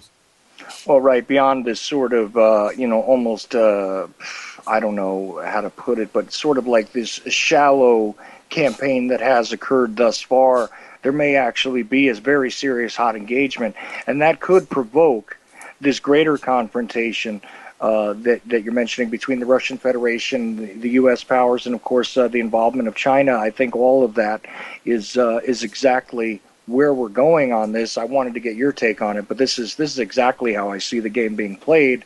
And again, not quite as eloquently as you put it out there. And for those who don't know, and I'm sure that many more people know who you are than know who I am, but for those who don't know, go to BrandonTurberville.com. Do take a look at the stuff that this man is writing. Definitely one of the most intelligent people that I could possibly imagine to have on with me to discuss these types of issues, for sure. And, also Truth on the Tracks, which I think airs Mondays here on UCY, right? Mondays at 9. Mondays at 9. And definitely check him out. And, of course, you can also find Brandon's stuff at Activist Post. And, where else can we find you, Brandon? Well, those are really the places where you'll find me. Occasionally I'll write an article for naturalblaze.com as well. But if you're interested in my work specifically, then obviously go to brandonturberville.com, and that's the website where I repost all the articles and all the interviews. And, this archive will be up there. And, of course, the archives of my show will be there as well. Well, right. And, what have we actually, accomplished by dissecting and doing a vivisection of these things as they're occurring? Not so sure, except to try and get people to understand that, that there is a political theater out there which is, being sort of forced upon you by that mainstream, which is not necessarily the reality, in whole anyway. That is actually occurring on this planet, and of course the greater agenda is again not being necessarily portrayed to those who think that it's a great idea to have their information funneled to them by the talking heads out there. I find this whole thing ridiculous, and the reason why I find things ridiculous is take a look at the nonsense that's being put out regarding this Osama bin Laden, collection of stuff. I mean, I'll give you the last word definitely on this broadcast tonight, but I mean, this to me, it just screams, bolstering the pointless and fictitious narrative which has been, propagated to continue the idea that this guy was the great boogeyman, that he was, the absolute head of an organization. It was all coming from his mind. He was the pivot point for turning the world against us. They hate us. They hate us for our freedoms, Brandon. You know that, right? Well, they can stop hating us. Yeah, they can stop hating us because we don't seem to have as many of those as we used to. But, what do you think just in general about all this stuff that's been pouring out in these last few minutes? Well, I first would say with as much money as Osama bin Laden had, I'm a little upset that he didn't have a copy of one of my books because I could use some extra sales with the free press. But the idea that, first of all, I have respect for Seymour Hersh, but I'm sorry, this latest narrative that Osama bin Laden was actually held captive by Pakistani intelligence, I'm sorry, I just don't buy it. The evidence that I've seen is that bin Laden was dead at or around the time of 9/11 from a disease. And I'm not saying that I doubt the fact that there was some old guy who was killed in an apartment complex in Pakistan. There probably was some old guy who was killed in an apartment complex in Pakistan, and the SEAL team that was involved with it was liquidated shortly thereafter. But I don't buy the narrative that Pakistani intelligence held him captive as a blackmail opportunity, because Pakistani intelligence is so closely connected to the CIA. I just don't think that would be the way that it worked out, and I don't see really any evidence for it. The idea about these books, though, if you look at the books, they look like a lot of the books that I have on my bookshelf, and I think that's really part of the point, right? Because I think people have become so unfortunately dumbed down by the constant propaganda coming through the media and their television screens that what this is going to equal is that Osama bin Laden now equals 9/11 truth, people who look at Illuminati bloodlines and that sort of thing, and in the minds of the average person, that is not going to take a lot of mental gymnastics to get to that point.